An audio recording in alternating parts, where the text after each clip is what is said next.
Andrew Berry did it again. Another wide receiver trade.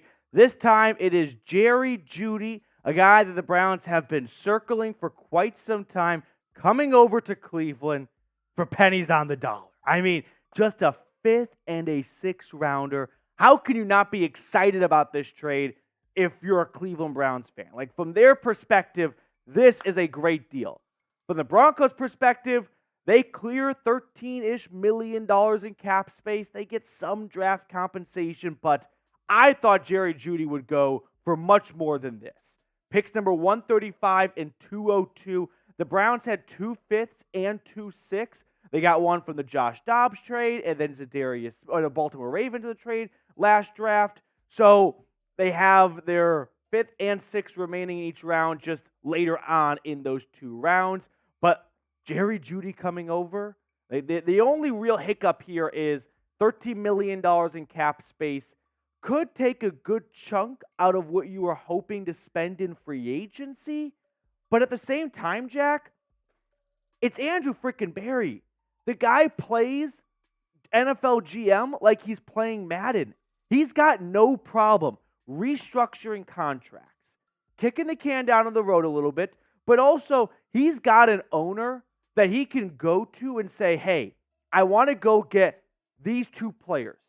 I need to generate $20 million in cap space. In order to do that, I need you to write a check right now for $10 million so that we can get $10 million in cap space. Do you mind writing that check? There's some owners out there that go, no, like, I don't want to write a $10 million check right now. That's a big check to write. Andrew Berry and Jimmy Haslam, not a problem. $13 million for Jerry Jeudy, fully guaranteed, done deal. You want to go get some more free agents? I'll write Deshaun Watson a check right now for an early signing bonus to create more cap space, and we're ready to roll. So grade the trade for me. Let me know what you think of it. A, B, C, D, or F. Get in the comment section. 50 people already tuned in. Just 19 likes. I was too excited for this trade. I know we scheduled for a 2:15 p.m. kickoff, but I wanted to get this thing underway earlier. So let me know what you grade it. A, B, C. Ty Man, you're making me laugh because when the trade went down, your boy was definitely in a slight internal conflict a little bit, but I think it's a great trade because I'm thinking through the lens of, did it cost you a whole lot trade compensation-wise? No. A 5th and a 6th should not derail your 2024 season if Jerry Jeudy sucks, okay? Did it cost you a whole lot financially? $13 million, that's not a small amount of money. Like, I'm not going to say that's nothing, but it's not a contract that you give out where you are now handcuffed and you're done for the entire offseason. Like, my initial thought was, okay, I think this is the Browns' big splash move, and it probably is, and they're probably going to be much more relaxed in free agency. And then I slapped myself across the face looking in the mirror thinking, you think Andrew Berry is really just going to sit on his hands for the next week? The next week is Toys R Us for NFL GMs. He's going to go shopping. He's going to go get the guys he wants. And if that means restructuring some contracts, Jimmy, get the black ink pen out and start writing checks right now so that the Browns can go get the guys they want. Because it's all in for 2024. I don't think this Jerry Jeudy trade is immediately going to be met with a contract extension. And if I'm Jerry Jeudy, maybe I'm okay with that. Some long-term guarantee is nice, but at the same time, you could test the waters in free agency next offseason and get paid again. So when you look at the wide receiver room, by the way, they're all trades. I mean, this is exactly what I told you guys on, was it Wednesday, I think it was? Yeah, Wednesday or Thursday's video about there being a splash move. I said, guys, Andrew Berry doesn't make his splash moves in free agency. The biggest contract he's ever given out was actually Dalvin Tomlinson last offseason. Now, he makes his splash moves in trades. He did that with Amari Cooper, Jerry Jeudy, and Elijah Moore. So, Jeudy, a South Florida guy, joining Amari Cooper, also a South Florida guy. Both these players went to Alabama. Deshaun Watson, by the way, tweeted out his excitement for this trade.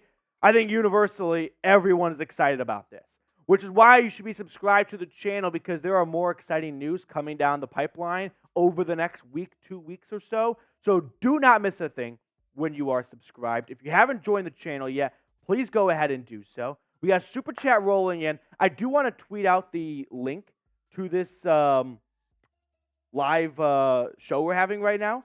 So I'm not going to be the best radio host for the next 30 seconds, but make sure to like the video if you haven't already. And then, Jack, you want to give some shout-outs to people in the chat? By the way, it's Saturday. The whole Chat Sports office was off today because it's like it's the calm before this. Right, free agency kicks off. It's, hey, everyone catch their breath on Saturday. And then come Sunday, like, we're ready to kick ass.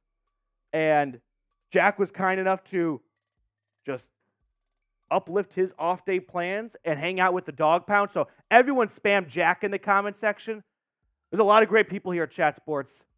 Not everyone was willing to give up their day off to come hang out with me and you guys. So everyone show Jack some love for doing so. What's funny is we call him the Tank, and I open Twitter. First tweet I see is from Tennessee Baseball, and it's Tank, big home run. I was like, okay, it was meant to be. And it's a 6-run second inning for Big Orange. Go Vols. All right. Jack, you want to get some shout-outs while I tweet out this link to the live show here? I will give some shout-outs. I see legend Mike Dibble in here. Oh, yeah. I see legend Mike Dibble in here. You going to be joining us for free agency, Mike? It's big time. Debbie, CGC Zone, Thigh Man, of course. Call him Thigh Man? Thigh Man. Well, I kind of wonder if have I been saying it wrong the whole time. No, it's Thigh Man. There's no H. That's on me. I was like, that's on me. That's on me. Sawyer's Aviation, Ronald Harper. Mike says possibly I do have work. Hey man, throw that piece on your phone. Throw in a little earbud. And you're chilling. All right, we got nearly 100 people tuned in. Ty Parker with the first super chat of the live show. Let's go, Ty. Jerry the Jet in the house. Put that shit on a t-shirt. Now we can go RB in round 2 or best available. And holding on to your second round pick, that's just ginormous. When I saw the trade notification from, I think Schefter had it first, I thought, okay, the Browns aren't picking in round 2 again. But you know what? Jerry Jeudy's a good player. I don't know if I'd go so far to give a second rounder for him. And then I saw you're not even moving on from your second or your third. You are still in the mix for day 2 of the draft. So when it comes to RB in round 2, I like the best player available approach more. There's just not a running back in this draft class that really gets me out of my seat. There are some good guys that I think later in the draft could provide some, good, I would say value, but maybe a good sleeper pick for where you got him. I like it. But I think you go best player available. I think you wait at 54. You're the last team to pick in the draft as things stand. You wait and see what presents itself, right? When you're picking 54, you can't really try and game plan for who will be there and who won't be there. So you come up with your top 10, 15 guys, and you take whatever guys at the highest of the board when you're on the clock. And I think you go pretty much any position you want because you're just happy to find talent at pick number 54. So whether that's defensive tackle, whether it's wide receiver, like if one of those Texas guys falls to you at 54, all right, let's go overboard with offensive weapons. So, Ty, I would lean towards best player available. Now, let me know, do you like this trade? Y for yes or N for no? I'm a fan of this trade from the Browns' perspective. From the Broncos' perspective, you get 12.9, we'll call it $13 million in cap relief. That's very helpful, but you don't get a great return. And I think back to last offseason when Denver was rumored to be shopping Jerry Jeudy and Cortland Sutton. And they ultimately didn't move either guy. And obviously, hindsight's 20/20, but I think they'll look back and go, ooh, we didn't trade him at the NFL trade deadline. We didn't trade him the prior offseason. And now he's on the last year of a contract with the 12.9 fully guaranteed deal. We're kind of happy to get what we can for him. I thought that first-round pedigree and what was some good moments in his career would have carried him enough. Now, if you have any questions about the trade, #Browns, or you can be like my new best friend, Ty Parker, and super chat, and we guarantee your question or your comment or your take gets on screen. But let's talk about this trade a little bit more. I think I've gotten a little bit ahead of myself here, and I'm just full of excitement because anytime your team makes a trade to acquire a player, 9 times out of 10, you're just going to be optimistic and look at the half glass full and be excited about it. But I do think there was a conversation to be had about, all right, is Jerry Jeudy a good player, though? Right? Enough of this rambling YouTuber about how great of a deal this is. Is Jerry Jeudy good at football? And I think he is. Like, we can throw up his stats over his entire career so far, and he hasn't gone over 1,000 yards. He comes off a 2-touchdown season. He ended 2022 really nicely. He had a hat trick against the Chiefs in Denver, but still, he hasn't been a 1,000-yard guy. He hasn't been that number one receiver the Broncos were looking for when they took him 15th overall. And my analysis, and this is what I said in my video that I filmed in my kitchen right when the trade went down, is this. Jerry Jeudy has been underwhelming through 4 seasons, given where he was taken in the draft, right? I think we can all agree on that. Okay? We're all on the same page. Sweet. But why has it not worked out super well in Denver? It hasn't been a bust, right? It hasn't been like a N'Keal Harry type pick. I'm sorry, Jack. He's a Patriots fan. He hasn't been a guy that's like out of the league already. You know what I mean? That's not Jerry Jeudy. When I think about why it hasn't worked, I think about what can Jerry Jeudy control? What are things on his end that he can improve on? He hasn't had the best hands. He's had some drops earlier in his career. Not always the best footwork at the sideline. But then I also do the other side of the coin, which is, all right, has Jerry Jeudy gotten in good shape? And he was drafted by Vic Fangio, the former head coach, 2 head coaches ago.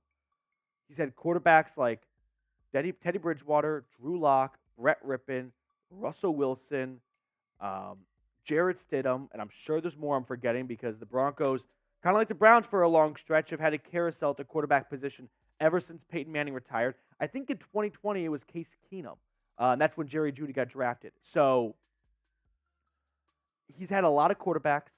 He's had a lot of play callers. There's been change. 3 straight off seasons of new head coaches coming in.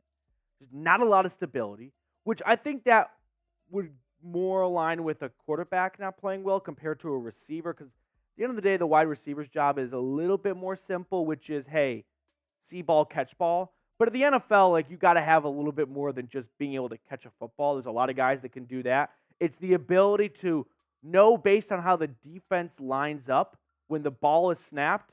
So the route was this, but I'm getting this look from the secondary. So I'm going to adjust my route because I've got this opening over here, and I know my quarterback is going to see the same thing, and we're going to be on the same page. That's what good route running is. When the ball is snapped and you take 1 to 2 steps into your route, a lot of times there's an option for players based on how the defense lines up, and do you make the right option? Like Travis Kelce is the best at that. So when you've got all those different quarterbacks, it's tough to get on the same page. With Deshaun Watson hopefully playing an entire season, that should smooth over with the course of OTAs and off-season workouts and training camp and whatnot. There might be some early stages of growing pains, but he's a pro. They should pick things up relatively quickly. And I also think about Jerry Jeudy as a receiver, like what his style of play is. And I think the best place to start is when he was at Alabama and he was the best wide receiver in the country. How did he win? He didn't win by being a 6'6" deep ball threat. No. He won because of his quickness, his twitchiness at the snap, and his breakaway speed. But when he gets the ball in his hand, he's gone. Jack, let's talk about Russell Wilson for a moment. When you think about Russell Wilson as a quarterback, go back to his time in Seattle when he was at his best. What did he do a lot? He held on to the ball for a while, right? He floated around, and he chucked it down to Tyler Lockett or Doug Baldwin. They're down there somewhere. And that's what he did with Cortland Sutton this past season in Denver. And Cortland Sutton had 10 touchdowns. What I think about Russell Wilson with Jerry Jeudy needs the ball in his hands within 2 seconds of the ball being snapped. Because that's when he's at his best, right? He beats the DB. He's open, catch it, yards after catch. Russell Wilson wasn't looking to get the ball out super quickly. That's what infuriated Sean Payton. He wants the ball out quickly. Drew Brees did that to a T. So that's why they made the move on from Russell Wilson. Now, think about Deshaun Watson. He's definitely no stranger to holding the football. And I think this is something Ken Dorsey is going to really harp on of, hey, let's stay on schedule. Let's go through our progressions and let's quickly and efficiently deliver the football to where it's supposed to be. And he definitely does that better and more than Russell Wilson does, right? We see that a lot with Amari Cooper on those sideline grabs on like 3rd and 9 or something. But Amari Cooper's going to work well on the boundary. I think Jerry Jeudy is going to be a yards after catch monster for this team. Just a faster David Njoku, essentially. So hopefully we can see the ball get out of Watson's hands quicker, because that's where Jerry Jeudy does his damage. He's going to win the moment the ball is snapped because he's got that great first step. But if you hold on to it forever and you make him run into traffic, that's not his forte. Not chucking it down to him and he's going to get above a corner and a safety and haul it in like a Justin Jefferson or an Amari Cooper. Like, that's not where he wins. So hopefully Watson can get the ball out quickly to Jeudy. And if he does, I think this can be a very successful union. Brad with a super chat. What's going on, Brad? Good to see you, dude. B+ trade. You know, my initial reaction was in between A- and B+ as well, because $13 million is a hefty bar tab to pick up. And I wondered if that's going to get in the way of the Browns adding some big guys in free agency. But it's Andrew Berry. Is he really going to let money get in the way? And by money, I don't mean cap space. I mean like actual dollars being spent, cash for players to acquire new talent. When we think about restructuring contracts, the simplistic form of it is you are taking a player's base salary, you are shrinking it, and you are prorating the amount of fat you cut off. Let's say it's $10 million. You brought it down to $1 million. You're taking that $9 million, and you are spreading that out over future signing bonuses. So you need an owner that at the drop of a dime can write a check for $10 million. I know they're all billionaires, but they're not all billionaires to the point where they can write big checks immediately. Nor do they want to, right? Billionaires like to keep their money. That's kind of how they became billionaires. They don't always love the idea of writing big checks on the spot, especially when you think about a lot of NFL owners inherited their team. The Bengals, the Bears. They don't have businesses, right? Al Davis, or I guess now Mark Davis. Their business is the team. Jimmy Haslam's primary income was not the Cleveland Browns, right? It was Flying J, Pilot gas stations, all those other business ventures. So he's got plenty of cash to spend. So he has got no problem writing these checks. And I believe he has full faith and confidence in the checks he is writing are for the betterment of the team because he believes in what Andrew Berry is doing. And he's got good reason to. He has made some incredible acquisition when it comes to talent. This roster is the best it has ever been in franchise history. I'm excited. Ty Parker with another super chat. Bucky Irving, Oregon, or one of them DTs from Texas. Tavondre Sweat would be really cool. I do like the idea of, all right, a little bit of yin and yang. You just went offense with a trade. Maybe in the draft now you try and beef up the defense. I do like the idea of adding a DT because it's important to have a good farm system in place where, yes, you can get some great talent through trades, but it's tough to build a sustainable roster purely off trades every single offseason. At some point, you got to hit on some draft picks that you can have for 4 years on cheap contracts. So think about the defensive tackle room. Dalvin Tomlinson's on a 4-year, $57 million deal. It's him and Siaki Ika. Everyone else is a free agent. So trying to find a guy that can be a good rotating member for 4 years and not living off of 1-year contracts and trades, that's going to alleviate a lot of stress and pressure to nail those trades and contract and 1-year deals. Miami Mac, it's good to see you, dude. We got a South Florida wide receiver core. Indeed, the Browns do. Amari Cooper and Jerry Jeudy. Elijah Moore is from where? Went to Ole Miss. Is he from South Florida, Jack? Elijah Moore. I think he is from South Florida. I was just thinking of Amari Cooper because Amari Cooper and Teddy Bridgewater went to high school together, I believe.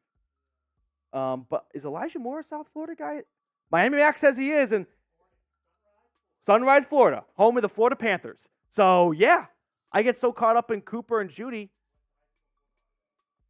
Did he go to – so, Teddy Bridgewater, I think Amari Cooper went to high school in Fort Lauderdale. Let me know. Okay. Amari Cooper, like, there's a whole gang of Fort Lauderdale guys.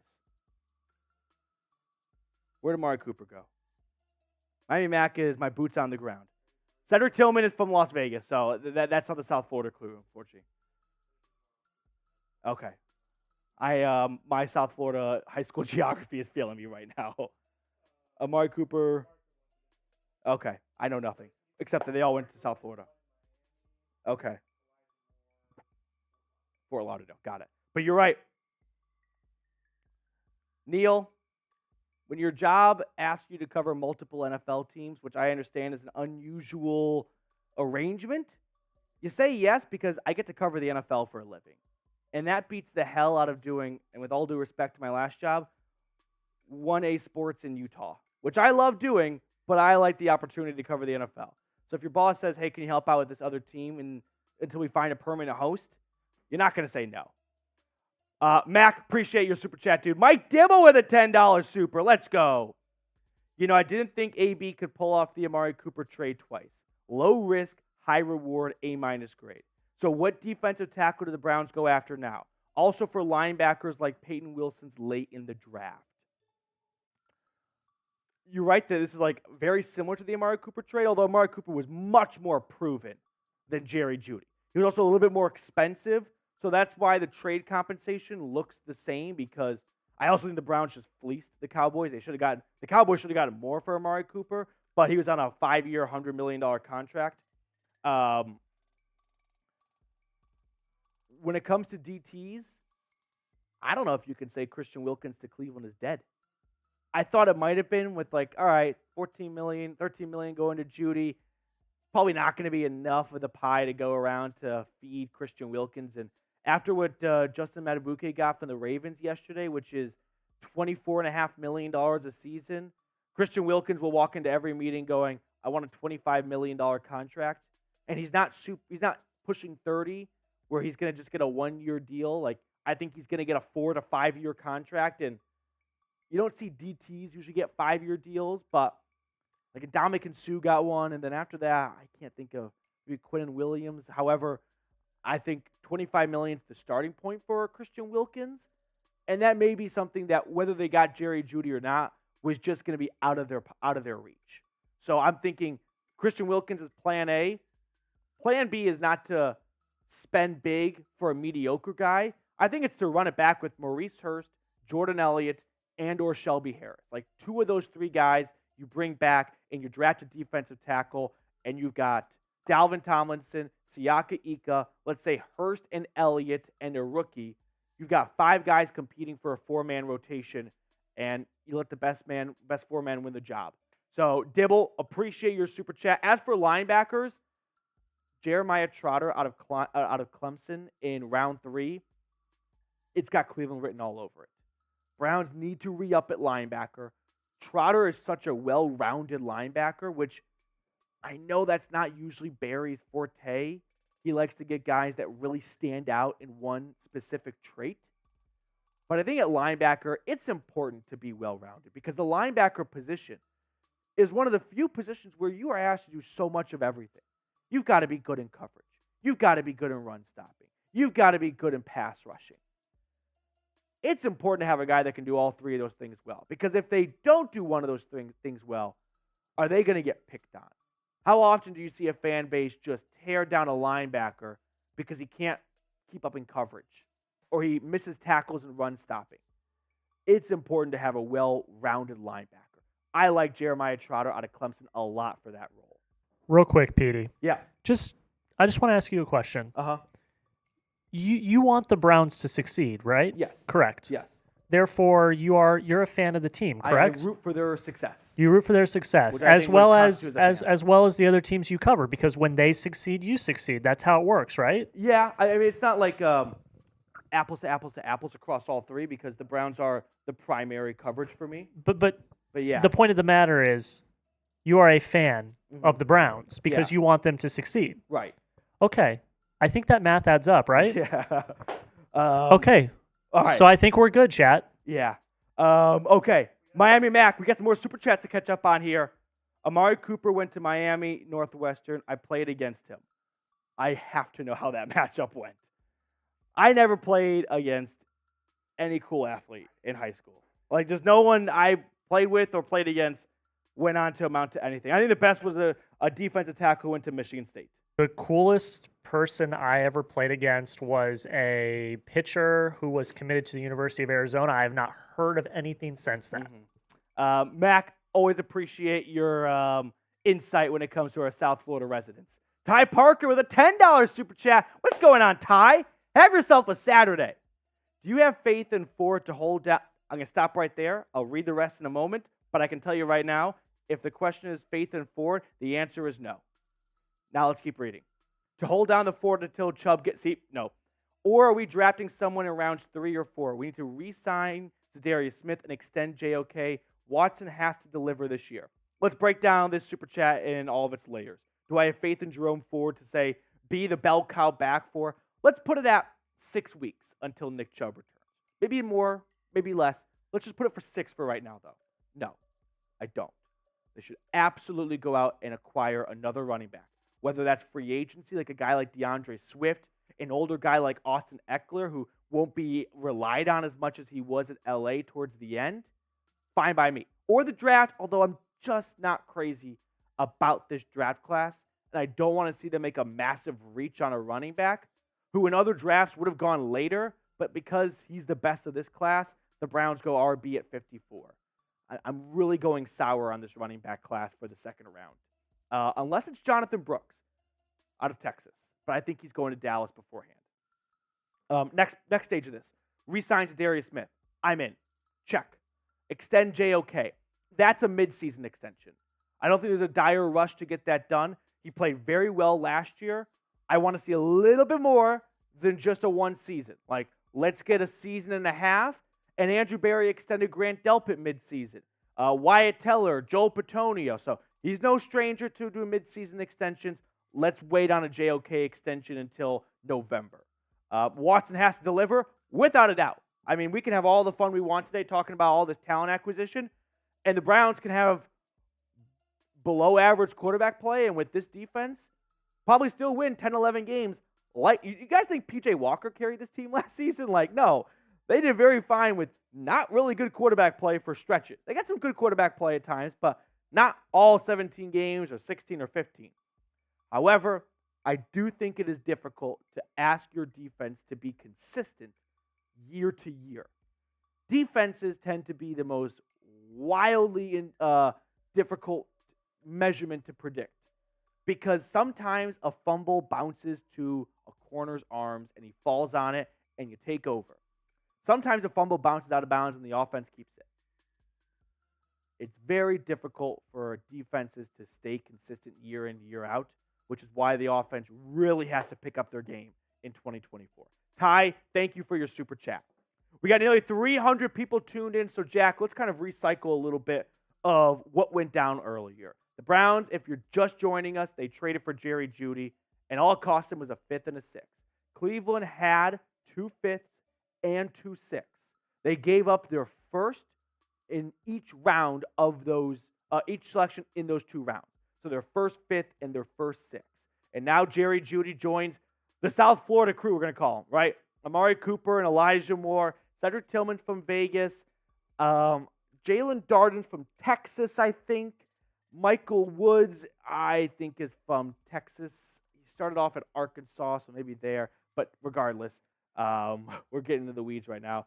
It's the South Florida crew. Now, why did the Browns only have to give a 5th or a 6th? This definitely surprised me. I thought Jerry Jeudy would go for more. But maybe this is something we look back at and go, oh, that was fair compensation because Cleveland is alleviating Denver of a $12.9 million fully guaranteed contract and cap hit. Or maybe we look back at this kind of like Amari Cooper's trade and go, did Sean Payton hit the Denver bong before saying yes to this deal? Like, just a 5th and a 6th for a guy that we can throw his stats on screen has been underwhelming for where he was taken in the draft. I mean, a 15th overall pick, hasn't gone over 1,000 yards. He's got 11 career touchdowns through 4 seasons. But I think, and I'll be a broken record and say this again for anyone new, I think there are some valid reasons why Jerry Jeudy has been a disappointment on some fronts through 4 seasons in Denver. Drops, inability to always know where the sideline is. Sometimes he caught a pass and had a toe out of bounds. I also think there are some really good points to be made about the quarterback carousel that's gone on in Denver since he was drafted. He's had 3 head coaches, more play callers than that. There hasn't been a lot of stability. He's ran through some injuries at times, ankle injury earlier in his career, but by and large, he's been pretty healthy. As healthy as anyone really is in the NFL. But to me, I go back to Jerry Jeudy's strength as a wide receiver. It's his twitchiness. It's his quickness. It's his ability to win at the line of scrimmage and already have the defensive back behind him. And when that happens, that ball needs to be placed in his arms immediately. He's a yards after catch monster. He's got great getaway speed. It has what's his face would say in Madden 2012, Gus Johnson. But that's not Russell Wilson's style of play. Russell Wilson likes to hold on to the ball, right? He likes to go for the big shot down the field. That's not Jerry Jeudy's style of play either. So it's going to be on Deshaun Watson to get the ball out to Jeudy quickly. If this trade doesn't work out well for Cleveland, they didn't lose a whole lot. What they did lose outside of draft capital is $13 million in cap space could have been spent on 1, 2, 3 guys, depending on how you wanted to spend your money. So you are robbed of that opportunity potentially. But I also think Andrew Berry, if he wants more cap space, he just has to restructure a contract or two, and he's got it. And there are some pros and cons to restructuring contracts, but I think with the way the cap is going, the pros outweigh the cons. So why don't all teams do it? Because not all owners are A-okay with writing big signing bonus checks at the drop of a dime to bail out their team when they're kind of content to just go, I'm already paying $250 million in salary. Make do with it. So I'm on board with the idea of the Browns going, if we're going to go all in, let's not even just go all in. Let's go all in like no one's ever gone all in before. Let's at a poker table, we're going to put all of our chips in the middle, and then we're going to take the guys next to us and put all their chips in too, and we're going to cover it if we lose. That's how all in I want to see the Browns go this offseason, because now you got Jerry Jeudy, and could you imagine pairing that with Christian Wilkins on defense and free agency? Maybe this is just a bit too rich for Cleveland, but how can you not be excited about that possibility? So is this a top 5 wide receiver room in the NFL? Let me know in the comment section. Jack, thinking top 5 wide receiver rooms. The Bengals always come to mind early because of T. Higgins and Jamar Chase. I think for now we'll say T. Higgins is a Cincinnati Bengal. However, I could easily see a trade going down. Other top wide receiver rooms. Dolphins for sure. Tyreek Hill and Jalen Waddle. That's got you beat. I think Tyreek Hill probably almost by himself will make any wide receiver room top 5. Vikings, Justin Jefferson and what's his face out of USC? Jordan Addison, thank you. Jordan Addison played very well last year. That's going to be up there. And again, if we got Justin Jefferson, the Niners, Ayuk, Debo, Niners for sure. Let's just say everyone's staying on their current team. I think Niners, I think Dolphins, I think Bengals, and I think Vikings. You got Justin Jefferson. Doesn't matter who else is with him. Yeah. I know. Bills, no. Seattle, ooh. Lockett, I think, Lockett's gotten worse and worse by the last 2 or 3 years. But JSN's awesome. And DK's there. Lions, no. It's just Amon-Ra. Oh, Cooper. Yeah, Cooper and Puka. I think you got to put the Rams in there. Cardinals, no. Broncos, no. Raiders, Devontae. Is Devontae enough? Not Tennessee's got. Not Atlanta. Not. Tampa with Evans and Godwin. They're up there. I would say the Browns are not top 5, but I think they're probably right there from like 8 to 10. Is that kind of? I think they're right there from 8 to 10. We got to wait and see how other rooms shake out, but oh, I forgot about the Eagles. Eagles is up there. Eagles top 5. Yeah. Eagles, yeah. Chargers, not anymore. No. Mm-mm.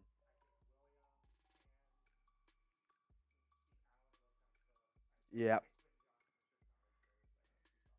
300 people hanging out with us right now. Just 80 likes if you are joining us and you haven't liked the video. Please do so. That way YouTube looks at this, and if you want to know how it works from their end, which maybe you don't know, they go, "Oh, this is a really popular live show. Let's show this to people that like the Cleveland Browns." And then those people can join the show, and then more subscribers, and then more studio space. Ty Parker with another super chat. If you have any thoughts about the trade you want to share, or free agency in general, which gets started in less than 48 hours, hashtag Browns or super chat. Ty Parker, what's going on, dude? I like Eckler or Swift, both great out of the backfield once Chubb gets back. I only like Corum and Bucky Irvin in this class at RB. I love the show and all the work you put in. Let's effing go Brownies. Ty, I love the last part of that message. Let's go Brownies. Thank you so much, man. And yeah, Jackson, Michigan, man, so you're not going to make a lot of friends with the Buckeyes watching right now. But when it comes to Austin Eckler or DeAndre Swift, I like these guys. I like both these guys, right? Swift is 4 years younger than Eckler. Eckler's coming off the worst season of his NFL career, and it kind of gave me 2022 Kareem Hunt vibes. But I think if you put Eckler in a role where he is not the bell cow like he was in LA at the end there last season, he can probably share a nice workload with Jerome Ford, and then when Chubb returns, whichever back is doing better, just ride with that and Nick Chubb. As for DeAndre Swift, I'll tell you what, it's bad news for DeAndre Swift that Saquon Barkley, Josh Jacobs, and Derrick Henry are all hitting the market because no one's paying RBs anyway. But the teams that are going to sign running backs, those are their top 3 guys right there. So if they're not getting a whole lot, let's say they all get 1-year contracts between 8 to 12 million, and that's really on the high side, the 12. What's DeAndre Swift going to get? A 1-year 4 to 6-ish million? And if that's the case, where do I sign? I'm all about that. Because I can't confidently say, you can't confidently say, I don't think the Browns right now can say confidently when Nick Chubb's going to return. And Nick Chubb's not a man, he's not an athlete to bet against, but a surgery in November on your knee, it doesn't shape up well for you being ready to roll by week 1. And I think if there's a big takeaway from last season, it is the Browns did their absolute best to have life without Nick Chubb. But once the season gets underway, there's not a whole lot of moves you can make. Trades, yes, but the trade price for these running backs would have been way higher because they got the Browns by the balls. So now you got a whole offseason to prepare for life without Nick Chubb, and there should be a better plan executed than Jerome Ford and a rookie. That doesn't seem like it's going to go well for maybe 6-8 weeks. Who knows how long Nick Chubb could be out for. All right, 108 likes so far. If you like the Jerry Jeudy trade, like the video. Let's get some shout-outs. Anthony Peoples, I'm here. What's up, Petey? Sorry I'm late. No worries. No attendance being taken today. Let's see. Military history. This is already my favorite commenter of the day right now. For defensive tackle, if we don't get Christian Wilkins, we have Grover Stewart or Michael Pierce. Which of these 3 would be the best for us? Let's run through some of those hashtag Browns. Military history, I'll answer your question when we get to it. This first one is from Chubathon, though. In my eyes, I see this as the Browns traded Baker Mayfield and a 6 for Jerry Jeudy. Hell of a trade. Love the show. Thank you, Chubathon. The only downside to this trade is it may take away from free agency spending because $13 million just got snatched away from your cap space. So if you don't feel like Jerry Jeudy was worth a potential signing or 2, then not the best. However, I don't think there was a wide receiver that was worth signing for what they might go for. I don't want to overpay on Calvin Ridley. Gabe Davis is the second best receiver on the market. He's going to get the second biggest contract of all wide receivers, which means someone's likely going to be overpaying a little bit. And I didn't really want that team to be the Browns. So I'm okay with the cap space going away because you could still generate more by restructuring contracts, which I think the Browns are going to be doing. Military history, what's going on? For defensive tackle, if we don't get Christian Wilkins, we have Grover Stewart or Michael Pierce. Which of the three would be best for us? Christian Wilkins would be number one. Grover Stewart for the Colts, I thought he was really good. I know he was suspended last season, so he missed some time, but I think Grover Stewart would be a good addition. Don't think he's much of a pass rusher, which, hey, it's hard to find. That's why, like, the Christian Wilkinses of the world, they just don't hit the market very often because you don't find defensive tackles with 9 sacks that are 25 years old on the open market. It just doesn't happen. Like, think about the biggest defensive tackle signings lately. You had Javon Hargrave last year. He was 29 years old. I think before Christian Wilkins, the next biggest was when Ndamukong Suh went to the Miami Dolphins. It's been a while for that position to have that pass rush upside at that age, be able to talk to teams. So it's hard not to want to sniff around Wilkins a little bit. Christian Wilkins, I beg your pardon, Grover Stewart. Yeah, played 11 games last year. I liked it before that, though. He pretty much never missed a beat. Played every single game from 2019 to 2022. So I love availability and free agency. There's no bigger kick in the balls than signing a guy and not having him play for you. So I'd go with Grover Stewart. Or in my all-caps legend, now that we have Jerry Jeudy, where do you think we will draft another tight end? Because I want to know the top tight end of the draft. Because I think we can draft a tight end in the second or third. You got David Njoku. Harrison Bryant's a free agent. Jordan Akins is still under contract. I think the Browns may add a tight end. I don't think it's going to be early in the draft. I think you might see them attack tight end in like round 5. Cool guy, what's going on, buddy? Crazy trade idea. Trade Jack Conklin for a very early 4th to mid to early 2nd round pick. What do you think and which team would do this? I don't think any team would do this. I just think you're asking for too much for a tackle coming off back or 2 major. He's had 3 major knee injuries in his career. Tore his ACL in Tennessee and then now 2 major injuries in Cleveland. I think you'd be happy to find a team willing to take the contract that the Browns gave him off their hands. So like Jerry Jeudy, I think it's like a 5th or a 6th for Jack Conklin, which I don't think is worth it. You might as well hold on to him, go through training camp, have 3 great tackles, figure out what the best starting combination is, and have someone sit. And if an injury pops up like it did last year, you don't have James Hudson coming in for the last line of defense. You've got some combination of Wills, Conklin, or DeJuan Jones coming off the bench. I think it's worth holding on to all 3.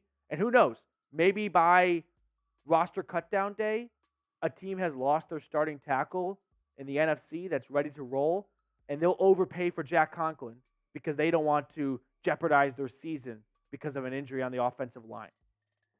Levi with a $2 super chat. Good to see you, Levi. Here we go, Brownies. Here we go. Woof, woof. Solid number 2. Yes, indeed.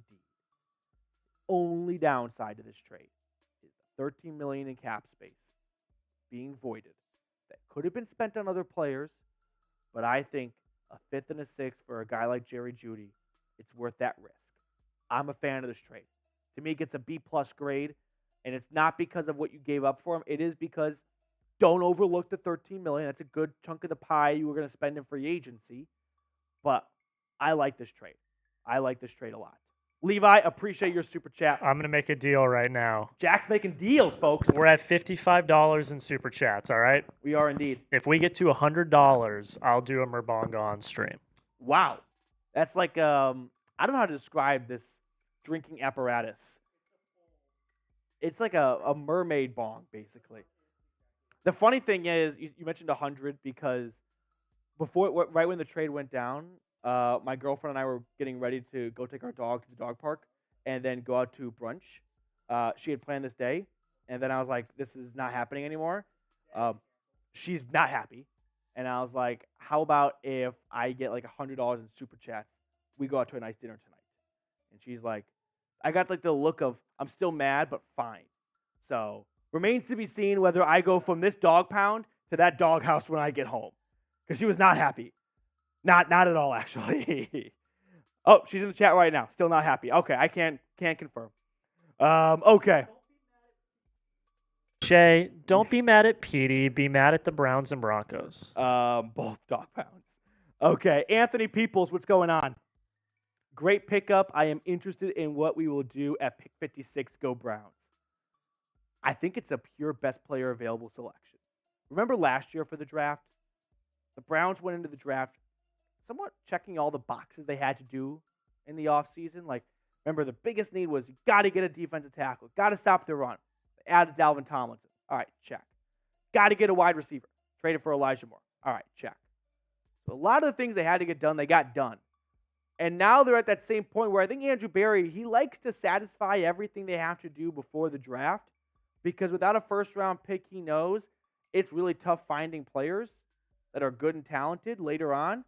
So let's not rely on our season hinging on whether or not we successfully pick at 54 a great player or a bust. Let's not leave it up to chance to the 54th guy off the board. So when you're picking at 54, I think you're kind of just having a lot of pizza and wings from picks 1 through 40, and then you kind of sit up and you go, all right, yeah, who's available now that we really like? And if it's a corner like it was for Martin Emerson, awesome. If there's a linebacker like Edrin Cooper from A&M, go get him. A defensive tackle. If it's a pass rusher, you're like, we thought this guy would be gone at the end of round 1. Why not? Then go get him. I think you look at the draft like, where can we just find talent that we're not going to be dependent on in 2024? I got to sneeze. You know what they're going to do, Petey? Oh, it's not going to come. They're gonna bless you. They're going to sleep in. They're gonna have a nice little breakfast, and then they're gonna watch Chat Sports' coverage of the NFL draft on day one. Will. Yes, they will. Anthony, thank you so much for your super chat, dude. I hope you're having a great Saturday. Ty Parker, next one up. Signs Darius Smith to a 2-year deal, pass on Wilkins. I mean, if it's one or the other, I'm gonna take Christian Wilkins. Mike Dibble. But Ty, how about Darius Smith, 2 years, $16 million with incentives to make up to $20 million in total. We got a handshake agreement? Ty, appreciate your super chat. Mike Dibble, ladies and gentlemen. Dibble, Dibble, Dibble, Dibble. You ask and you will receive. Love your coverage and everyone here. I hope that this energy and momentum continues through the offseason. Finally here. Here we go, Brownies. Here we go.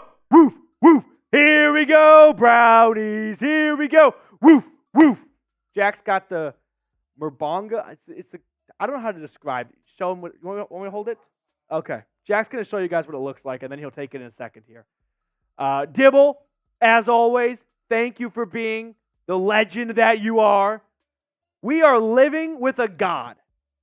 Mike Dibble. We're not worthy of Dibble. Mike Dibble, I think, is probably, this is what it is. You put it's like a mermaid bong. If there's a man that Chick-fil-A would serve on Sundays, I think it's Mike Dibble. I think if Dibble walked in and the manager happened to be there, they'd be like, well, if Dibble's here, let's fire up the fryer. I've said this forever, that Chick-fil-A is fumbling the bag, not being open on like Super Bowl Sunday. Yeah. All right, I'm not doing booze. Yeah, Jack is It's a Saturday. it's a Saturday. I want to enjoy my Saturday. Uh-huh. But I do have some Baja Blast. Baja Blast. So I will do Baja Blast Merbonga for the people. Here, when you finish that one, I'll do a Merbonga one with beer. Okay. Yeah. How can I not show some love to Dibble? This one's for Mike Dibble, ladies and gentlemen, for Jerry Jeudy joining the Cleveland Browns. Let's go. Looking for an updated over the cap. Yeah, so over the cap did update the cap space. The Browns now, by the way, have $5 million in cap space per over the cap. The Broncos, for what it's worth, they shot up to $30 million, and they were negative $25 million about actually a week ago. So tough Mountain Dew. Why was that horrible? Oh, okay, the bubbles. The bubbles, the bubbles, the bubbles. Okay, can you assist me with getting a beer one? I appreciate it. Flamingo Bong. My dog licked my face at 9 a.m., went out for a walk, and then I have a very bizarre morning routine when I come home. My girlfriend's still sleeping, so I have to watch videos in silence with subtitles. So I do have AirPods, but they weren't in my bed, and I'm too lazy. But then I got back in bed, so I was too lazy to go get them. Okay, we got some more super chats coming in here, but the Browns, if you're just joining us before I scare everyone off, they traded for Jerry Jeudy, of course, and it cost them $13 million. Like, that's how I look at this trade. Coors Latte, please. They traded $13 million for Jerry Jeudy. They're playing baseball when the rest of the NFL is playing NHL. Like, that's how I'm very optimistic about this deal. Because no one should hinge on the success being a 5th or a 6th round draft pick, when you, by the way, already have 1 5th and a 6th anyway. For the super chats, we got a whole bunch rolling in. We'll kind of fly through them here. Oh, no. Mike Dibble, though, Merbonga, for you, my friend. I hope you're having a wonderful day. Okay. This one is for Michael Dibble, the biggest Browns fan this side of the Mississippi. Cheers to you, Dibble.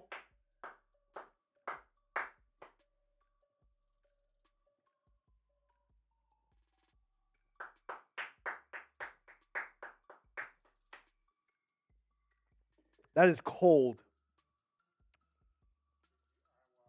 Oh, my God. That is cold. Okay. Whew. Brad, let's run through the supers, catch up on them.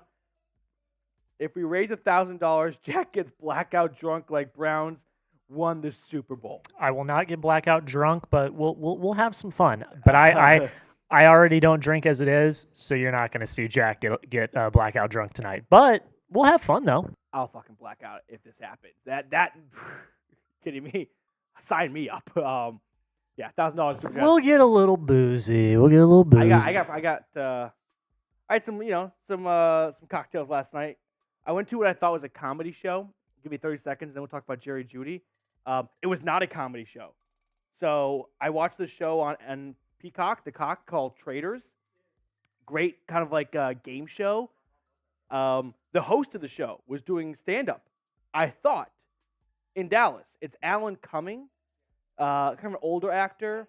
Yep, he's the bad guy in Spy Kids.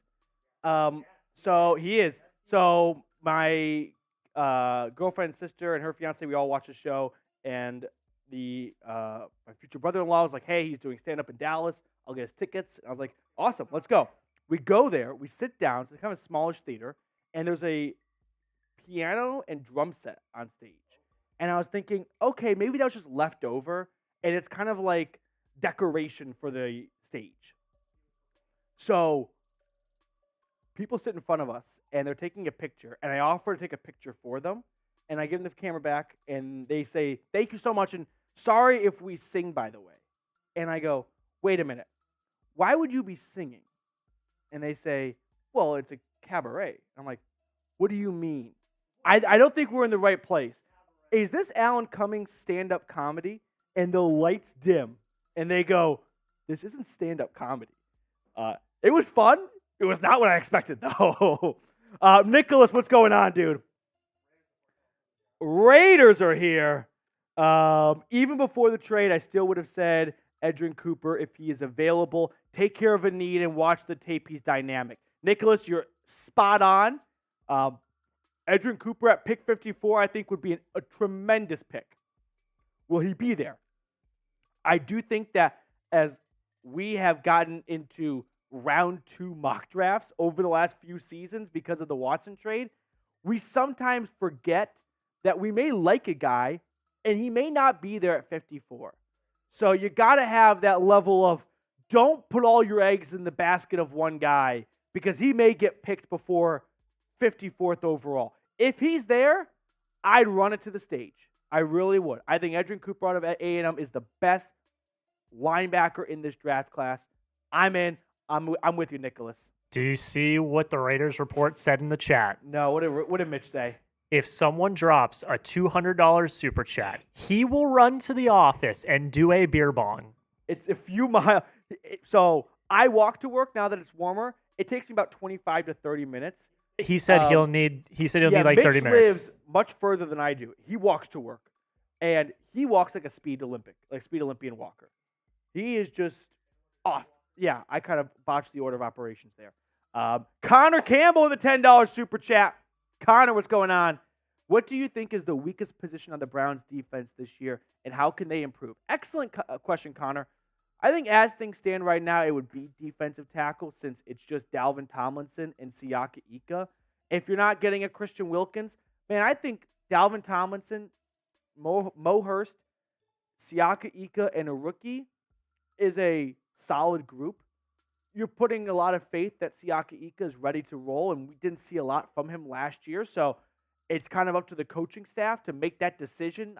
You can't say one way or another whether or not he's ready for that role. Mother trucker Mike Dibble, $200. Mitch, get the running shoes on. We'll see you soon. My goodness. Dibble, Dibble, Dibble, Dibble, Dibble.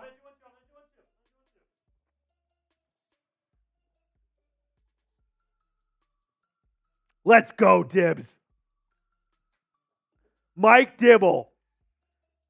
Here's a funny thing is, I bet Mitch's fiance had nice plans for them today, and those plans are gone. Sorry, Alex, we're sorry. Blame Dibble, but also we love Dibble. We love Dibble. Dibble's incredible. Dibble's not only opening Chick-fil-A on Sundays for himself, Dibble's taking over the Dos Equis commercials. That's where Mike Dibble is. Dibble, off-season MVP. Cool guy? Spot on, dude. Man, Mike freaking Dibble. Let's go, Dibble. It's death, taxes, Mike Dibble showed up in the offseason. Yep. Mike Dibble always shows up in the offseason. Connor did ask a great question, and I know Dibble kind of came in. We're going to catch up on the Super Chats. But Mike Dibble, round of applause. How can you not be just emotional about what Mike Dibble does for the Cleveland Browns fan base? Ty Man, just calling it right now. Today's MVP, Mike Dibble. It's over. It's over. Bang. Mike Breen. Dibble, I'm very excited to see Mitch get on his horse. Mitch? Yeah. Giddy up, cowboy. Connor, I want to answer your question because I think it was a very good question. It's defensive tackle as things stand right now. I think linebacker is, make a good argument, linebacker's not far behind, but Jim Schwartz used a lot of two linebacker sets last year. So if you already got JOK, I think if you find one other linebacker, it's not going to sink the ship if that next guy isn't, a Pro Bowl guy or something like that. You know what I mean? So I'm going to go defensive tackle first. And you can fix that by signing, at the bare minimum, Maurice Hurst and drafting a guy.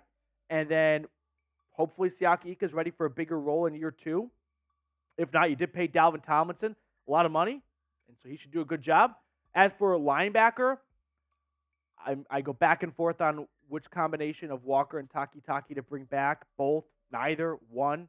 I think Taki is more likely to come back, and then you go draft a linebacker, and it's a rookie, JOK, and Taki. Imagine JOK, Edrin Cooper, and Taki. Who says no? I'll wait.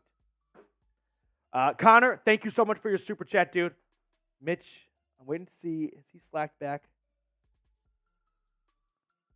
Mitch is running. On the way. 1 minute ago. He'll be here soon, I hope. He's going to just burst through that store. Mike Dibble. Jacob's here. Jacob Kistner. Good to see you, man. Dibble is our Andrew Berry. Maybe Dibble is Andrew Berry. If we consider that, yeah, I think that's a possibility. I think it's a greater than 0% chance. So, to kind of really put the overarching thoughts in on the Jerry Jeudy trade, because I'm sure some of you are here for, Browns news and not the theatrics of Mike Dibble and the shenanigans that comes with it, it cost you a fifth and a sixth, and you picked up $13 million in cap space. So pro, it didn't cost you a lot of draft capital. Con, it did take away from your spending in free agency. Pro, you could generate more cap space by restructuring contracts. Con, that requires kicking the can down the road, so to speak, and also requires your owner to sign off on immediate signing bonuses that they have to write checks for. Con, you have one of the richest owners in the NFL that has no problem with spending cash, right? When you give out a 5-year, $100 million contract and only, let's say, $50 million is guaranteed, the owner looks at that as, I just give out $50 million. And if we don't like the guy after the $50 million is spent, we can cut him and we owe him nothing. The owner didn't sign up to pay $100 million. They signed up to pay $50 million. Andrew Berry has no problem spending actual cash, right? As opposed to giving out big contracts that the owners never plan on actually seeing all the way through. That's what makes Andrew Berry. That's what makes Jimmy Haslam, the owner. I think I mixed up the two names for a moment. A very helpful owner because he doesn't mind spending money. And now that he's done meddling with coaching hires and whatnot and just writing checks, which that's the best owner, the guy that just sits back, shuts up, and writes checks, the Browns have a really good organization, front office in place. Ty Parker with a $2 super chat. Where did he get that bong at? Here we go, Brownies. I think it's Amazon. That'd be my best guess. Merbonga. I don't really know, though. It just kind of is here. Joshua Miller with a $2 super chat. Odds the Browns trade down in the draft now. It's a possibility. They have not picked in round 2 in a while, right? Traded away for Elijah Moore, traded back with the Texans 2 years ago. I don't know if I'd say it's definitive. I think those trade downs, they're such a product of how the draft is going. It's impossible to say right now. Maybe the Browns want to trade down, but you always need someone to trade with. So if no one's dying to move up and no one's making a call with them, it can be tough to do. So on March 9th, I don't think you or I or anyone can say the Browns will trade down or not. They got to find someone to trade with, and they got to wait and see how the board shakes out. What if they go into the draft wanting to trade down, and then the guy that they think is just an unrealistic draft target is available, and he's falling? Well, they're not going to trade down until he gets picked. So if he doesn't get picked and selections keep going by, they'll wait and see if they can get their guy. So trade downs in the draft are very different than trade ups. Right? Trade ups, you already know the guy you're going to get. So you're trying to execute that, and you need to find someone. Trade downs are very different in my eyes. I have a message from Mitch. From Mitch. So I was also about to make a deal. So we're gonna make 2 deals here. All right. So first deal, we're currently at $338 in super chats, which is amazing. Mike Dibble, MVP. If we get to $500 total, all right, I will do a dolphin suit Merbonga. Everyone loves the dolphin suit. I always pull it out for free agency. So I'll put on the dolphin suit. I'll shake the fin. I'll do another Merbonga. Mitch just sent us a message. He's on his way to do the beer bong. He just said every $100 until he gets here. And I believe that's every $100 super chat. Yeah. So like a singular $100 super chat. Every $100 super chat that we get until he gets here is an extra beer bong on top of the one he's already going to do. He's going to be crawling home. He'll literally be crawling home. Let's see. Let's see. You just challenged Mike Dibble. Well, it could be Mike. It could be someone else. It could be someone else, but man, like Dibble is he's another beast. Mike's the MVP, but it doesn't have to be him. So come on, everyone. And Mike is saying, "Come on, everyone." So we'll wait and see. Ball's in you guys' court, but we're happy just to be hanging out anyway. Josh, I hope that answers your question. Appreciate the super chat, dude. Ty Parker, what's going on? Did I set record for number of super chats in stream yet? Nice work, Dibble. They deserve every penny. Go Brownies. I don't know if I've got a number of the most of individual super chats, no matter the amount. My inkling is no, though, because during like the watch parties during the season, like those go for like 4 hours, and you can get like a guy who sends in 15 $2 super chats. So people that have been watching for a while will probably agree that the record is probably somewhere between like 12 to 15 individual super chats. I hope that answers your question, Ty. Levi, what's going on? Still see a JOK extension this year? Not in the offseason. I think it is something that the Browns will wait till November. There's not a big rush, right? Like, he's not going anywhere. He's not a free agent. So what do you have to lose by waiting? Well, he could play really well to start the season, and then his price goes up, or he says, I don't want to sign right now. I want to wait for the season to play out and go to free agency and see what other people are offering me. And that's a fair risk to run, but I think the Browns are willing to just wait a little bit, go into the season, and if he's playing well, they'll make him a fair offer that I'm sure he'll be happy to pounce at, given you can get injured the very next game. Like, imagine if Grant Delpit said no to that contract offer. He gets hurt the next game, and he's not getting the same amount of money he's getting that the Browns offered him. So you put the guaranteed G's in front of a guy, and, oh, man, it's tough to pass that up. So I think you're going to see this get done in November. All right, hashtag Browns. Let's run through some of the hashtag Browns, by the way. If you have any questions you want to ask, I like this Jerry Jeudy trade a lot for Cleveland. A lot. Okay. Let's see. What is everyone saying? Now with Jeudy, what position should the Browns look at in the draft? Great question, Lil Beam. I think you go into the draft with, we don't have, I say we don't for sure. You got to wait till free agency is done. But I think they're going to add a defensive tackle or two to the point where they are not dependent on pick 54 being a starting defensive tackle for them. So, assuming that Andrew Berry kind of follows the blueprint he did last offseason, which is satisfy all of your needs in the month of March and look at April as where can we just go from good to great, they're going to wait and see what great players fall to them. I mean, who thought after trading for Elijah Moore, their first pick would be a wide receiver? The lesson here is Andrew Berry is looking for the best player available. And it's hard to say what position that will be. So what position specifically? If I'm picking one, I'm thinking linebacker. But if Edgerrin Cooper and Jeremiah Trotter, the top two linebackers, are taken at picks 50 and 51, I don't think Cleveland panics and just takes the next best linebacker. If there's a better safety, corner, defensive tackle, edge rusher, whatever it might be, you know what I mean, available. So position, I would think linebacker or defensive tackle. But I can't say that with a whole lot of confidence. Cool guy. PD, any update on the NFL adding a new game and or extending the trade deadline? The CBA, the collective bargaining agreement, it expires in 2030, I want to say. So there will be no game additions until then. As for the trade deadline, that can be changed, and the owners are going to meet in South Florida in a few weeks. I could see them getting this pushed through. I'm trying to think, if you're an owner, how could the trade deadline being pushed back cost you more money? Because that tends to be things that the owners look at of, whatever you want to do, how is this going to take away money from my pockets? And I'm probably going to vote against it if that's the case. I don't see why the trade deadline being pushed back could cost an owner more money. Right?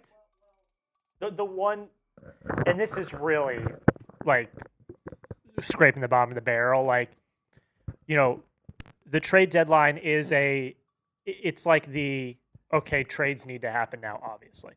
And with that force, that causes trades to happen at that point. People are going to hold off. So if you push it back, that's longer, more weeks for them to potentially make a trade. And basically what I'm trying to say is you have to pay game salaries. Yeah. So if you push it back 3-4 weeks, that's potentially 3-4 weeks more of a game salary for a player that you want to trade to potentially pay out.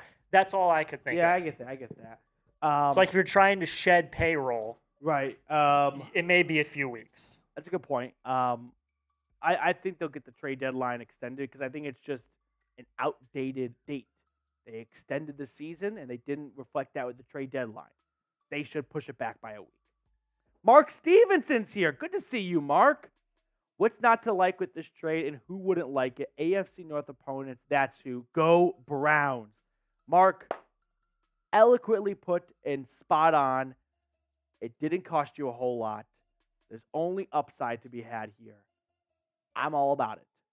Levi Mayfield, you still think we have a shot at Jonathan Allen. Well, you didn't give up your second-round pick, and I think it would cost a second-rounder for Jonathan Allen. Maybe not, though. Maybe a third. So, yeah, I don't think Andrew Berry's ever done working the phones. I do think the Browns still have a shot at Jonathan Allen. Now, $13 million in cap space going to Jerry Jeudy makes it a little bit tougher to acquire a guy like Allen who is on a bigger contract, but you can always rework deals. They did that for Zadarius Smith, so that is not a ginormous hurdle that you can't get over. Miami Mac, trade proposal.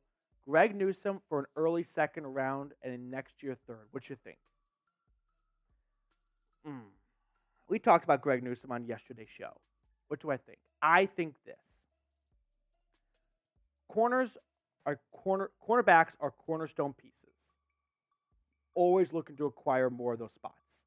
Quarterback, corner, edge rusher, wide receiver, right? Why do you think the Browns' last couple of trades have been wide receivers and edge rusher? So, you've got a good corner. Is he a great corner? I don't think he's out of this world great, but he's not unplayable. I think people are trying to diminish Greg Newsome to boost up his trade value. Or not trade value, to boost up the possibility of trading. So you've cornerstone piece. He's a good player at that position. And you're in a win-now mode. And you've got Denzel Ward, who's always missed time. I don't see how trading Greg Newsome makes you a better football team for 2024. And I think that's the ultimate goal. Now, if you want to get ready for 2025 and 2026, I get it because he's not likely on a path where he's going to get a big contract extension for Cleveland. Seems like that money's going to go to Martin Emerson before Greg Newsome. But still, the goal is to get good for 2024, is it not? How are you making yourself a better football team? By trading away a starting corner and a guy that's filled in for Denzel Ward, who has missed a fifth of his NFL career due to injuries. I would keep Greg Newsome. I would keep him. Trade details one more time. Jerry Jeudy for a fifth and a sixth to Cleveland. Josh, is there a way to reduce Judy's cap hit for 2024? No. No. It's a fully guaranteed fifth-year option. So it's a $12.9 million cap hit. It's very simple. If you extend him, yes. I don't think Cleveland's going to extend him. Unless he would be willing to sign off on like a 3-year, $30 million extension, pay him $10 million a season. I don't think that's likely. I don't think he would want to sign that deal. Dibble, what's going on, dude? Who is your favorite developmental receiver we could get in the draft? Xavier Legette is very interesting. Out of South Carolina, came in, wasn't even playing a lot of wide receiver. Starts to get more reps and snaps and really only has one season as a true number one for the Gamecocks this past year. And he was awesome. He's a physical beast. He's a physical freak, like the size, the weight, the height, or the weight and the speed. Like that combination does not come along every draft. And he was productive last year. There's just not a huge sample size of him doing it for 2.5 years. So Xavier Legette would be my guy for maybe not ready because I think he's still learning the position, but maybe in 2 years with a year of coaching, he's really ready to take that size, speed, and weight and dominate. That's my guy out of South Carolina. Joshua Miller. Does this take the Browns out of the running for top-tier defensive tackle? I don't think it takes them out of the running. Like, I don't think it's one or the other. Does it get in the way a little bit? Sure. Like, it's $13 million that we're taking away from your spending cap space. Can you generate more cap space? Sure. But do you want to do that? There are pros and cons to it. So I think it definitely hinders it a little bit. But I don't think the Browns we're out. We have withdrawn from the Christian Wilkins sweepstakes. No, I just think they are probably falling a little bit behind in the duck race, to answer your question, Josh. Debbie, what's going on, Debbie? Petey, bring Dibble on as a special guest. Love the Jeudy trade trivia. What game does Jeudy score a touchdown? Debbie loves to ask trivia that I don't think is really trivia. It's just, I still love it. It will be trivia. What game does he score his first touchdown in? The Browns do play the Broncos this season, and the Broncos also play the Steelers. And Russell Wilson might be a Steeler. So I think we're going to see Steelers-Broncos week 1 on Monday Night Football. So I don't think it'll be a revenge game against the Broncos week 1, although they're not scheduling a Jerry Jeudy revenge game week 1 anyway. How about a Jerry Jeudy touchdown week 3? Week 3. I'll go with that. Military history, my guy. About linebacker, do you think we could pull off a signing of Patrick Queen, Bobby Wagner, or Drew Tranquill? Drew Tranquill re-signed with the Kansas City Chiefs, so cross him off your list. Patrick Queen's going to be too expensive. It's just not a spot the Browns have invested heavily in. So I don't think you're going to see Patrick Queen. I don't think you're going to see Bobby Wagner. The veteran free agent I've had my eyes on, Levante David. Been the heart and soul of the Buccaneers team, you could make an argument, like at least defensively, for the last decade. And he's still playing at a very high level.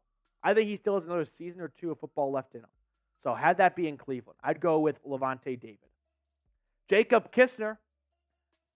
With this many weapons now, do we have anyone reach 1,000 receiving yards next year? If so, who? Amari Cooper. He's done it back-to-back years. Tough for tight ends to get 1,000 yards. Just like the volume of targets isn't really there unless you're Travis Kelce when you are basically a wide receiver. So I won't put Njoku into that camp. Oh, my God. Mitchell Renz just walked into the office, and he looks like he just finished a marathon. He is huffing and puffing like he's going to blow a house down. Dude, he got here, he said at 1:58. It took him about 20 minutes. I'm going to say Mitch lives about 2 to 2.5 miles away. I'll put it 2 miles, but like when you run through a city, you got to deal with like stoplights and whatnot. That's incredible time. Yeah. Mitch is here. I am floored. I thought it would be a 2:30 arrival time. And he just came in. You'll see him in a moment. He is red. Yeah, I've never ran a marathon. I never will run a marathon, but I've never understood the questions. I think that speaks for itself. Why do people want to drink a beer after a marathon? That seems like the last thing I'd want to do. Mitchell Renz, ladies and gentlemen, come on down. Mike Dibble, who else would have done it? Look at him. I told you guys. I hustled. I literally. Please, walk us through. No, I'm too sweaty. So I was sitting at my house and I was like, I should probably go for a run. Okay. But then I was watching your coverage and I was like, I don't really feel like it. And I was like, you know what would get me to go? I was like, if somebody went wild and dropped one, I'll run to the office. So I was like, as soon as I saw Dibble in the chat, I was like, let's freaking ride. Did you high-five Chase on your run? No, I did not. Though, I'm not going to lie, I made good time. Dude, we were just talking about it. I think it took you 20 minutes. I think in the future, this just might be how I run every Saturday. Hey, Dibble, let's freaking ride, man. Look at yourself. Oh, dude. Look at you compared to me. I look like I was just born in Ireland. Dude, and you are covered. The amount of ass sweat I have right now is just glorious. Dibble, this is for you. How'd it go? Everyone spam Mitch in the chat. Mitch in the Spam Mitch in the chat. Spam Mitch in the chat. Let's go. Mitchell Renz, ladies and gentlemen. He's cut from a different cloth. Man, Mitchell Renz. The Mitches are flowing in the chat right now.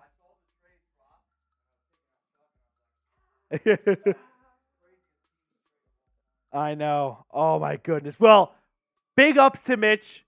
He got his workout in, and he topped it off with a happy dad. Everyone spam Mitch in the chat. I can't believe he got here that quick.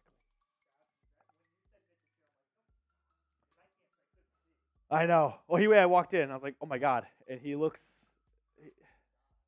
like Peter LaFleur after a couple of rounds. Okay. If we get some more super chats, we'll keep it going. But Jack did offer his Saturday to come in, so I don't want to keep him hostage for too much longer. Do you like the trade? Let's kind of go full circle on this. The pros, he's a good wide receiver. Con, he's not a proven dominant number one guy, no question about it, like Amari Cooper was when he came over. Pro, it only cost you a fifth and a sixth. Con, $13 million in cap space taken away from spending on free agents. Pro, you can restructure more contracts to generate more cap space. I think the pros have it. Like, if you really just traded $13 million for Jerry Jeudy, which I just don't look at a fifth and a sixth as, man, that was really good draft capital you gave up. You still have a fifth and a sixth to go with. Like, you had 2 in each round anyway, so you're not out of those rounds or anything like that. You go from having 8 picks down to 6, or 7 picks down to 5 picks, so there may be some trading back going on to generate more draft capital, but by and large, I like this trade. I think it's a great trade for the Browns. I think they improve at wide receiver, and it didn't cost them an arm and a leg. Mitch has his hand raised. Thoughts? Amari Cooper or Jerry Jeudy. Amari Cooper or Jerry Jeudy. The South Florida receiver is going to have better season. Which one? I'm going to go with Amari Cooper still. Yeah, I mean, the guy looks like he's playing his best football, actually, the last 2 years. Like, just number-wise, you go over his best 2-year stretch, and it's the last 2 seasons. So I'm optimistic that he's not going to, like, fall off a cliff or anything. He was also, like, sneaky young. I mean, you know this from his time with the Raiders. Went to college young, came out of college young. Like, he is this blows my mind. He is 6 months older than Calvin Ridley. They both went to Alabama. They didn't overlap. And there's a 6-month age disparity. And Amari Cooper came into the NFL, I think, in 2014, and Ridley was 2018. Calvin Ridley had 18, 19, 20, 21 at Atlanta.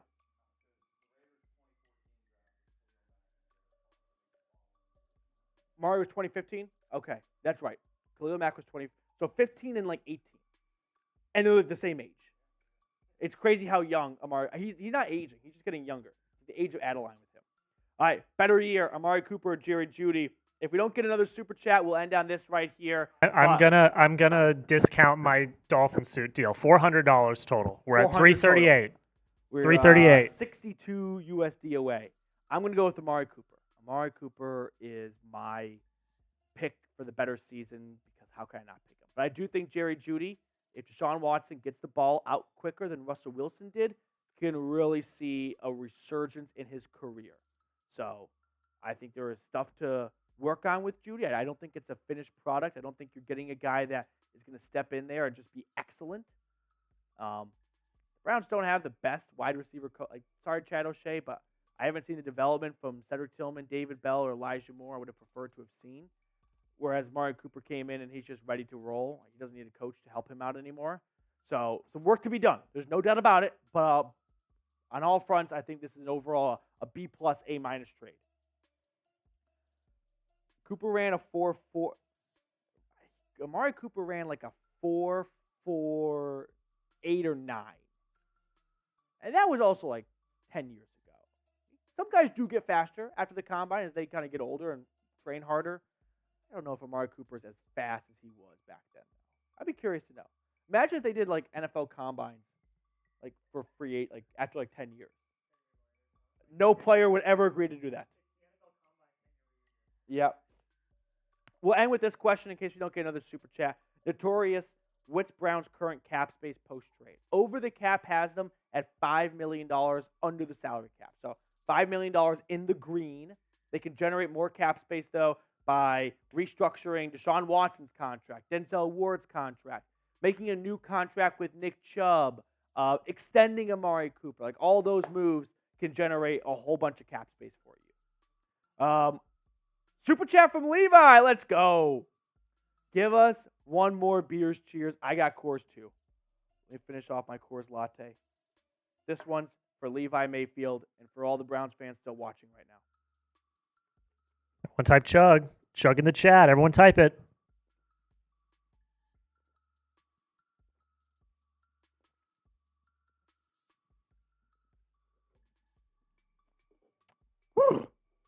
That was cold. That was cold. All right, my friends. Thank you guys so much for tuning in. I'll let you get back to your Saturdays. Enjoy the rest of your day. Watch some college basketball. Jerry Jeudy is a Cleveland Brown for a fifth, a sixth, and $12.9 million. And this move, in my eyes, makes the Cleveland Browns a better football team.